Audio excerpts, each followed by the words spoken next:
April 21st might be a little bit too soon to do an I told you so. But 2 Guardians bats this weekend, dropped the mic a little bit, and a third that we didn't expect against Pittsburgh.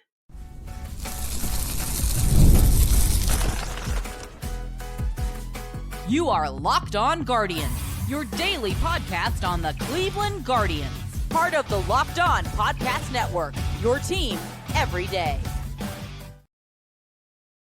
Welcome into a Victory Monday episode of Locked On Guardians. The Guardians sweep the Pirates. Yes, we're aware the 9th inning happened on Sunday. We'll get into that. But it was a good offensive weekend for the Guardians. They swept. Kyle Manzardo came away with the best mustache title. He gets the girl. If it's for a movie, he'd get that too. And the Cavs won. So everything was good in Cleveland over the weekend. Welcome on into a Victory Monday edition of Locked On Guardians. I'm Justin Latta, and we do this show 5 days a week here on Locked On Guardians, part of Locked On Podcast Network, your team every day. Nobody's going deeper on the Guardians every single day. From the majors, and they're sweeping Pittsburgh, to the minors, we give you the headlines there, and occasionally the draft. We do it all here on Locked On Guardians, and we do it every day, and we love that you join us. It's our favorite half hour of the day. We hope it is yours as well. On today's show, we are going to get into the Guardians' offensive success this weekend. The Guardians' rotation had a great weekend. We'll talk about the surprise of being led by who they're being led by in the rotation, and we will, of course, get into the Emmanuel Clase issue. Before we get there, before we get into who we are, the show's episode is brought to you by Monarch Money. Take control of your finances with Monarch Money. Use code LOCKEDIN at monarchmoney.com for 50% off your first year. I'm Justin Latta.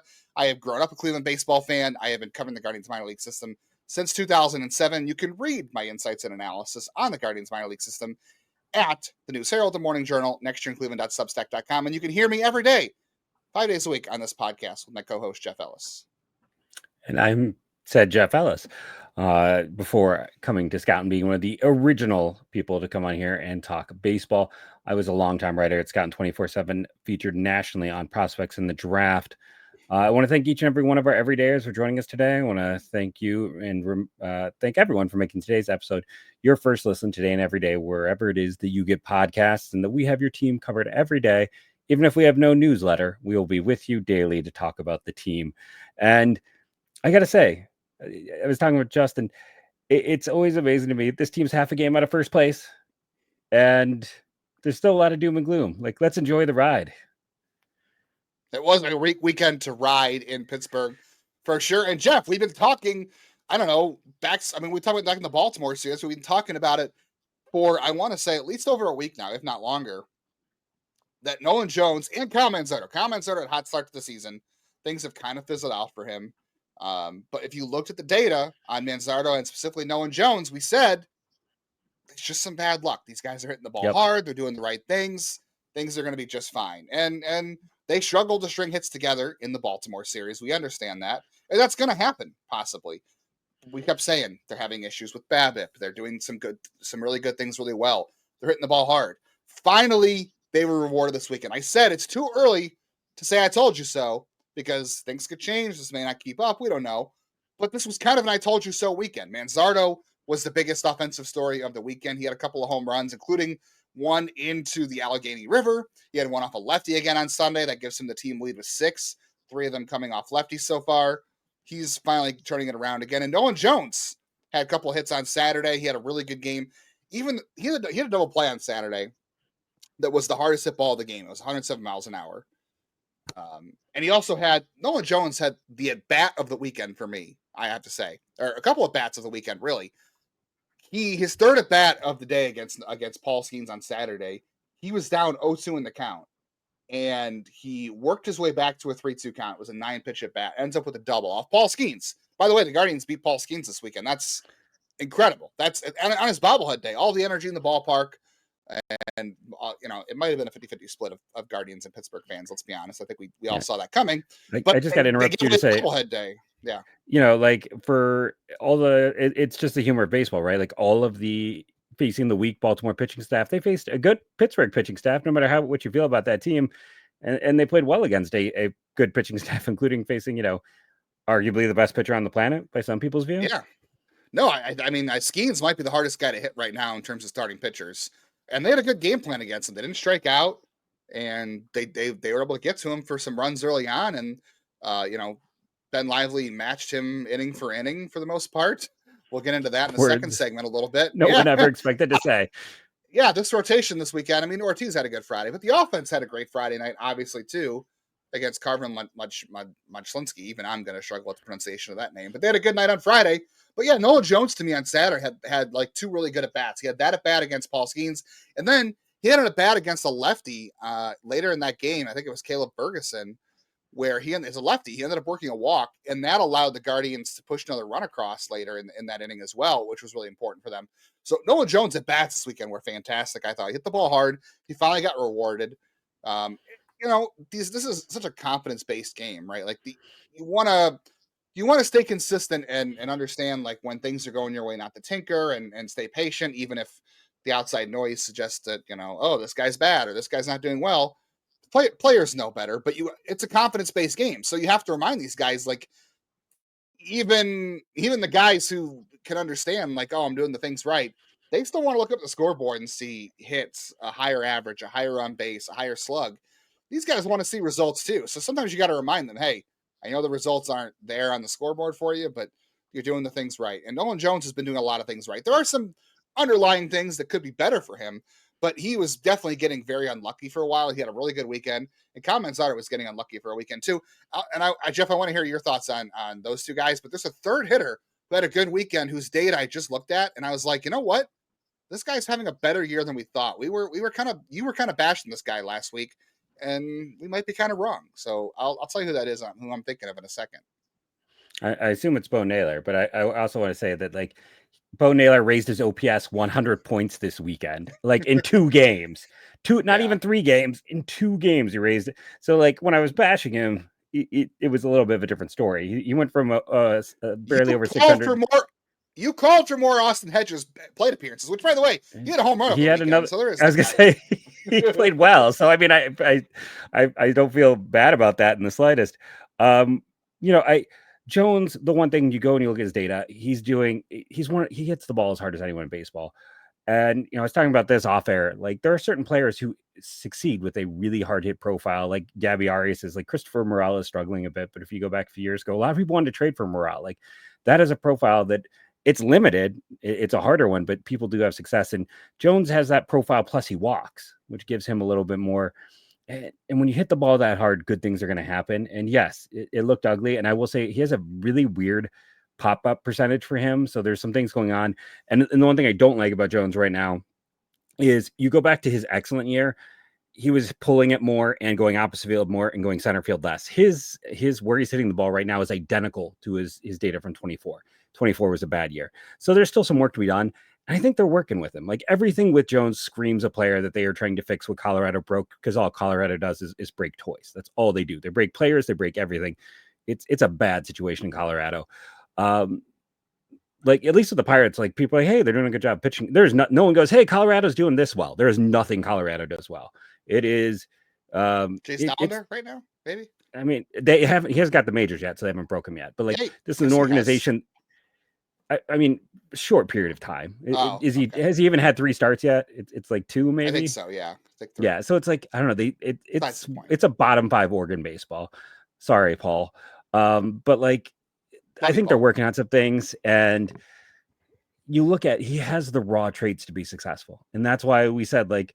And I know a lot of people in the comments like it's just bad offense. It's like they're not going to carry the lowest BABIP in the history of baseball by like 30 points over the course of a year. There's some unluckiness and there's some luckiness. And if you want to know what the difference in that is, look at the end of the game on Sunday, where like it felt like every ball they hit off of Clase was a wounded duck who then found a corner, and it took forever for Cleveland to get to in the 8th and 9th innings. Not even Clase before that, but in the previous inning. And then look at where Canario is falling over and somehow falls over in the right way where he can lean back and make a catch. That's BABIP. And sometimes it's with you and sometimes it's against you, but it balances out over a season. Jones hitting the ball as hard as he is, it's going to come together. I have faith. I would be shocked if he does not have a solid year. Naylor, we know the tools are there. I mean, it'd be fantastic if he could be that guy he was in the second half of his rookie season.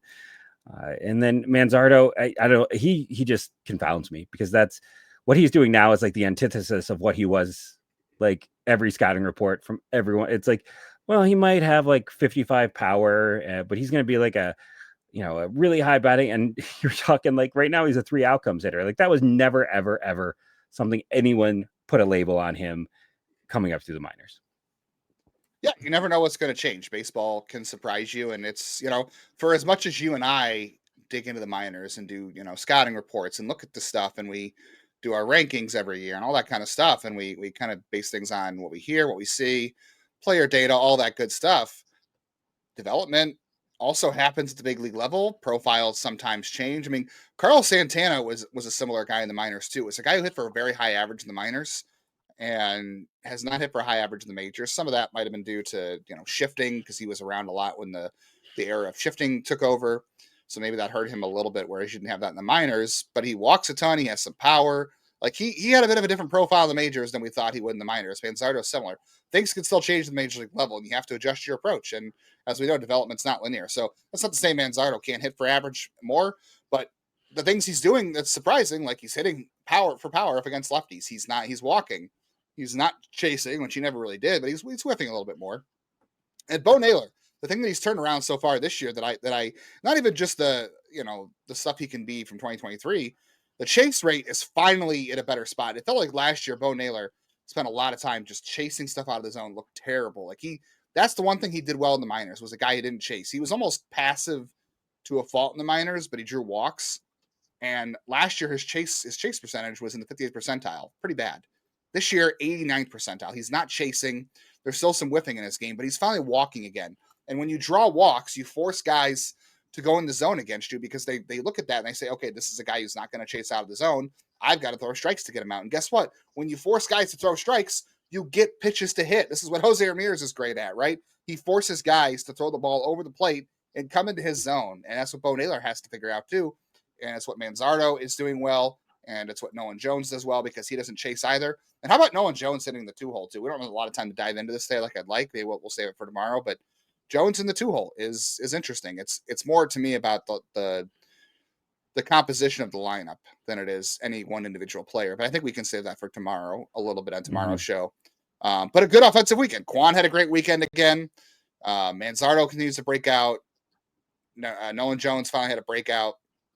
Bo Naylor had a good weekend. The offense overall, just a very encouraging weekend. Like I said, we've been telling you they were getting unlucky. They finally scored some runs, and again, like Jeff said, maybe the Pirates are not a good team, but they're still a good pitching development team, and you face some really good quality pitching over the weekend. So you can say the Pirates are bad, but I don't think it has anything to do with the pitching.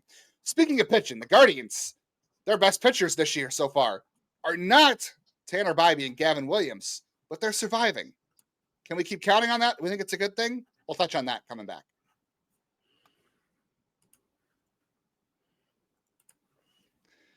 Ever dive into your bank account and you wonder where all your money went? You want to take control of your finances. You want to look at things like dining out, online shopping, entertainment, all the streaming services. I had to have the streaming services talk with my parents and family over the weekend for Easter. They're always like, oh, there's so many streaming services. I don't know which ones we have and what's where. It is easy to lose track. And that's why having an app like Monarch Money, your personal CFO, is important, because it gives you full visibility and your control over your finances. And it's not just a budgeting app, right? It's a complete financial command center. You can track all your accounts, investments, and spending in one place. So you don't want to just manage your money. You want to build wealth. You just want to say, I'm saving money. You actually want to do good things with your money and figure out what's the best path forward for you to have some comfort and a future. It makes it easy to collaborate with your partner. So if you have multiple accounts, you guys can talk about your goals, shared accounts, stay on the same page, have those difficult conversations, and make it a lot easier with Monarch Money. That's just a huge benefit right there, because everyone has difficult conversations about money. Take control of your finances with Monarch Money. Use code LOCKEDONMLB at monarchmoney.com for 50% off your first year. That is monarchmoney.com, code LOCKEDONMLB for half off your first year.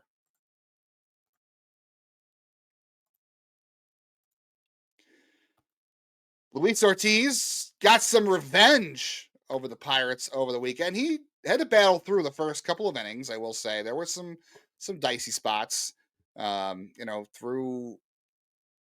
Well, Jeff, I don't know what you're saying, so it must not be that important, because you're still muted. So whatever you're saying, it's not that important. But I think Spencer Horwitz did a lot in this one. Former Guardians great. Yeah, what was your favorite half hour of the Spencer Horwitz era. No, Luis Ortiz had some long innings for sure that were dicey, but Luis Ortiz, the strike, we talked about this guy who, he's not a strikeout pitcher and that's okay, and he's going to get a lot of ground ball outs. His strikeout rate is up this year. His four-seam fastball strikeout rate is up this year. Like the Guardians, it's all something. Jeff, if I would have told you back in spring, I mean, maybe we should have a debate about this, but if I had told you, at the end of spring training, hey, by the way, on April 21st, Luis Ortiz is going to be the Guardians' best starter, would your reaction be, my God, how bad are Tanner Bybee and Gavin Williams, or my God, how good is Luis Ortiz? How are you framing that? If I said it at the end of spring training with the spring training Ortiz had, if he was the best starter, would you say how bad is Gavin or Tanner, or how good is Luis Ortiz? I would say, how long are Gavin and Tanner on the disabled list for? That would have been at the end of spring training. That would have been, now at the start of spring training, it would have just been Tanner. But by the end of it, I would have said, like, how long are those two guys on the disabled list for? I have to be honest. And like, you and I have been very even when it comes to Ortiz. We've talked about some of the ups and downs, but we never stopped believing in him. We had some concerns, but we were not quite as knee jerk as we could have been. We were part of his journey, right? Yeah. But like, I mean, it's, when he was with the Pirates, one of the big issues is like great stuff plus not missing enough bats. And those first two starts, it was really interesting. Sarah's had a piece. He didn't talk about him, but he listed like guys with ERAs over 5 who have stuff plus over 100, over league average. And he was on that list. So even early on, he was showing good stuff. But the fact that all of a sudden he's taking it and missing bats, which he's never done, makes him such an exciting player. And, you look at the fact that they got 3 more prospects in that trade as well. It's hard to not be excited just by everything that's going on there, but Ortiz in general, like, what a lifesaver for that rotation. And the stuff has always been good. And, Pittsburgh has done a lot of great development. They have a lot of young, interesting arms. We don't know how well it's going to be in the transition yet. Like, Jared Jones had a really good first half, then had some health issues, and Skeens is Skeens. You don't know how much credit you can give him there. But for all the Chandlers and the Ashcroft, or I can't remember, some of the other names, Harrington, it's like, let's see those guys hit and find the next waves of success. But Cleveland certainly seems like they found something here. They did. And there are a lot of people who are like, oh, is this, the Guardians, are they really good at this pitching development thing? And it's only been a couple starts, so like things could change. But this is 3 good starts in a row for Luis Ortiz now. And they've increased the fastball percentage, the 4-seam fastball percentage last year, 26% now, over 33. They've kind of had him ditch the sinker, which was, a good pitch for him a year ago, but so was the 4-seam. And actually the 4-seam's been a terrible pitch for him this year in terms of overall results. But the whiff rate has gone up 13% this year on the 4-seam fastball, and the usage rate has gone up too. So clearly that's a good pitch for him. The fastball velocity is up from where it was a year ago. He's using it more. It's being used to put guys away. The Guardians have found something here, and you might still have. Luis Ortiz reminds me a lot of Ubaldo Jimenez. Really quality stuff. Sometimes does not find his way in the zone consistently enough to make you feel really comfortable and see him dominate the way you might like with the stuff he has. But there are nights and even innings in the starts he has where he is just absolutely dominant. Like, to me, that's what reminded me of Ubaldo Jimenez. It's just overall dominant stuff that sometimes is inconsistent and maddening, but it reminds you like how good the stuff really can be. So I still think fair to me. I think that's all very fair. And I think the Guardians have found something here. Great start for them. And the Guardians rotation right now is, Ortiz. Ben Lively had a great start Saturday. Logan Allen had a great start Sunday, even if they left those guys in a little bit too long. But here's my thing too. Not to paint the doom and gloom thing here, because it was a good weekend. But the reason you have to push Ben Lively and Logan Allen into the 6th inning when these guys are kind of 5 and fly guys, right? Like, they don't really have the stuff, the velocity, the size to compete 3 times through the order. But Gavin does, Tanner does, Luis Ortiz does. The reason you're pushing those guys into the 6th inning in the 3rd time through the order when you maybe don't necessarily want to is because your front 2 guys aren't doing it, and you need to get length, and you can't burn the bullpen out. So when those guys are having good days, you have to push them into that. But, Logan Allen, sequencing for him has gotten better. He's using the cutter and the sweeper inside of righties. So he's, mixing it up, and those guys are kind of second guessing. Ben Lively just continues to pitch on guts and guile and confidence, and it works. It works, and I can't believe. Again, we talked glass half full, glass half empty last week. Glass half full. The Guardians are 12-9, and their best two rotation arms have struggled. Or glass half empty if you're concerned about those two guys. But the back of the rotation has pitched a little bit better lately, and you're doing really well. And your best two starters haven't got on a roll yet. And I think that's potentially a good thing if they can get those two ironed out. I think it's a huge thing. I think it's a very good thing because Gavin, I'm not sure. Like, I'll be honest, we've seen up and down, but like Tanner's going to figure it out, and I have faith in him. And Ortiz looks like a different pitcher than a year ago because while he had the stuff, he wasn't missing bats like he is now, and that is huge. And yes, it's against the last two have been maybe easier opponents, but like you want to see positive momentum. You want to see the good pitchers beat everyone. You don't want to see them like rise to the level of their competition, because that often means they sink to the level of their competition as well. So I think that you're looking at a team right now where they had the back end of the rotation pitch fantastically. I still don't love trying to push a 5-5 guy long. I feel like maybe you got to have someone when they're coming out for the fifth inning, or coming out in the sixth, I should say. Like, someone should be up. Like, don't, because they get themselves in trouble sometimes. So it's like quick hit. So just being prepared. But I mean, I still don't know how it's working for Logan Allen. I'm looking forward to someone smarter than me doing some dives there. But Ortiz in particular, you can see how and why it's working as well as it is.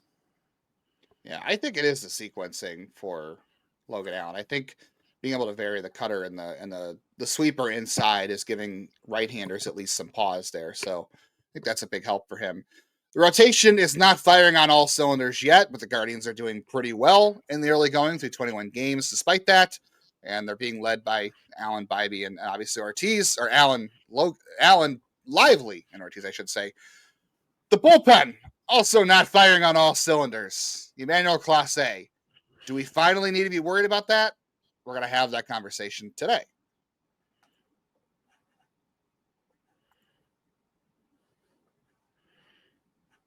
Hey, thanks for making Locked On Guardians your first listen today and every day, wherever you get podcasts. If you made it this far, it seems to be you like us, and we like that because we like you. If you like what you're hearing, make sure you're auto-downloading on any audio format, so Spotify, Apple, Stitcher, Podbean. Pocket Cast is my go-to. Yeah, auto-download on audio. Don't miss an episode there. You'll even get the MLB Squad shows dropped into your feed, too. I'm a part of that MLB Squad show, so you can get that directly on your feed, too. Once a week, we get together with a bunch of hosts and do some other stuff. And auto hit the bell on YouTube to subscribe and make sure you never miss a video as well. Reaction videos, bonus videos, every episode, all that good stuff. Make sure you're there for that. And consider becoming an insider. Join subtext.com/LockedOnGuardians. We're talking to our insiders group during games. We're sharing news with them about the team, stats, bonus content. Jeff's got some draft content out there. My 90-page prospect book for the Guardians is in the Google Drive for our insiders. So join us over there if you are so inclined. Everybody, Jeff, was worried about Clase. All the texts that came from the insiders group on Sunday to me were, I'm worried about Clase. I'm worried about Clase. I'm worried about Clase. And I admit, after the game or in that ninth inning, I even sent out a tweet that I regret, that I said, you know what? We might be, I didn't say like there's a problem here, but I said, this is looking more than like just a blip with Clase. Like there's some bad luck involved in here. Let's be very clear. Yeah. There is definitely an element of bad luck here. I'm not saying it's all bad luck. So if you say, wow, you guys are on the Dolan's payroll, or wow, you guys just, everything's good and positive with you. No, there's definitely some things that are not. He's missing his spots. Like, he's definitely missing his spots. Yeah. If you're watching on YouTube, you can see the heat map we have up, and on the left on YouTube is this year, and on the right is last year. And you can see the heat map. He's only locating down into his arm side and over the middle of the plate. Whereas last year for the cutter for the heat map, he was hitting everywhere in the zone and on the corners. He could he could throw the pitch wherever he wanted last year. And the slider, he was throwing down and into his arm side. This year, you can see the heat map for the slider. It's over the middle of the plate. It's the only place where he's consistently locating it. I don't care who you are. You can't throw those two pitches down the middle of the plate and then nowhere else because you're going to get hit. So those are the bad things to Clase. Command's off. The cutter and the slider are both getting more glove side break than it was a year ago. That to me feels like a mechanics issue. It feels like a grip issue. And that's a good thing because that's fixable. Yes. When it's a grip and mechanical issue, you can fix those things. I would be more concerned if there was a velocity issue or if he was just walking guys left and right. So I'm concerned to the point of they have to fix some of the movement on his pitches, but I'm not concerned because if you look at the BABIP from today, Jeff, from Sunday, Tommy Pham scorched a ball off him for a double that had a 780 expected batting average.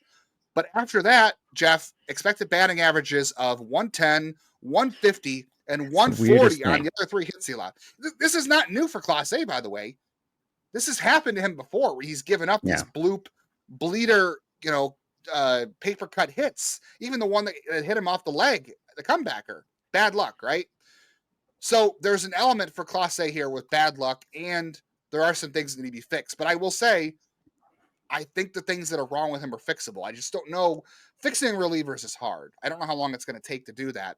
I'm just worried in the meantime about continuing to throw him out there in the ninth inning and have him work through it in games, in close games. That I'm not saying demote him from the closer's role, but you got the Yankees coming in. He can't pitch game one because he pitched all 3 games against Pittsburgh. But it's a dicey situation that he's got to work some things out and he's got to work it out in games. But you got to put him in close games. So I'm a little bit. When he comes in, I'm definitely a little more worried than I ever have been, even if I'm not worried long term. Yes, I think for me too, it's so when he's going out there, he's missing his spot. Like today, it felt like he was missing low, middle low. And guys, they can't make really good contact, and that's why we're getting all these wounded ducks and bloops. But the problem is the ball shouldn't be there to begin with, so it should be more inside, so they can't even do anything with it. The fact that where he's missing is allowing them to. Yeah, it's a really low percentage. But, and I also wonder, too, it's should defense be playing in a little bit more? Because it feels like everything's falling in front of them with Clase. Maybe they need to adjust. Maybe there needs to be multiple levels of adjustment to this. Maybe it's a situation where it feels like they're not hitting them. I mean, yeah, you risk the ball going over someone's head, when someone does scorch it. But it feels like a lot of balls are falling in front of guys, which also has to do with the fact that 2/3 of your outfield have terrible range. Not to say that they would be getting to these, but it would maybe lead to less of the dribblers in the corner. I'm not going to just. I'm not going to freak out yet. Am I more nervous? Absolutely. You'd be insane not to be more nervous right now. But it does feel like there's some mechanics. I thought it was interesting. It feels like a very small thing, but he actually has slightly more extension this year. There's just something that's. I don't know if it's a grip. What's going on, but there's some, it feels like some mechanical stuff going. And again, if you go back 2 years ago, we talked about this where we had the same conversation. Is it the pitch clock? Is it him not being prepared for it? He's having a hard time with his grip. So, they're not giving us a whole lot of information, but I am kind of curious to see, what the approach is. I don't think we're going to get a lot of information, if I'm honest, but that is his role. He's going to stay there. And let's be really honest. Kate Smith's been more hittable this year as well. Hunter Gaddis, hasn't given up a run yet, but they don't have the whole bullpen is just not quite where it was a year ago. And, there's some ups and downs, but that was also going to be the way of it because last year's bullpen was unsustainable. Last year's bullpen was the king of luck. If you want the BABIP luck that's going the other way, it was last year's bullpen. I mean, it was excellent, but it was also unsustainable. It was the reverse of the 2018 bullpen. If the 2018 bullpen was the bullpen from hell, last year's bullpen was the bullpen sent down from the heavens, as it were, on Easter Sunday, I guess. No, I mean, you can't replace Clase. The thing I say about it being hard for relievers to work through things is because they have to pitch. And they can't throw bullpens on the side the way starters do. Starters work between starts on their stuff because they have 4 days in between.